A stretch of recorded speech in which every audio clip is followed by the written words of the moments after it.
Hey there, good morning. Most of the big country is at a marginal risk for severe storms, meaning an isolated severe thunderstorm will be possible, mainly this afternoon and throughout the nighttime hours.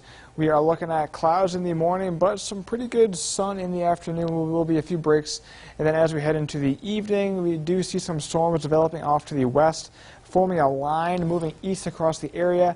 Could give us some pretty heavy rain. Flooding will be possibly an issue, maybe some hail as well. Then this will move out of our area by early tomorrow morning, leaving us with a few clouds for tomorrow morning. Then we could get some wraparound precip Thursday during the afternoon, but overall will be a pretty low impact event. It will be mostly sunny for your Thursday. And then for Friday, will be very sunny. Temperatures will be rising up to the upper 90s for the weekend. Will be sunny as well for Saturday.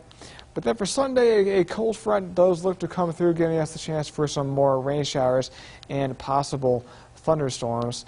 So we're looking at for today, overall, pretty good day, another warm, humid day with some chances for some showers and storms. Continuing on into the overnight hours, same deal for Brownwood, will be mostly cloudy, some chances for showers and storms continuing into the overnight hours. Then here it is, the rest of that 7-day forecast. We seeing some clearing for the weekend, hot temperatures for Saturday, cold front Sunday. Ron, back to you.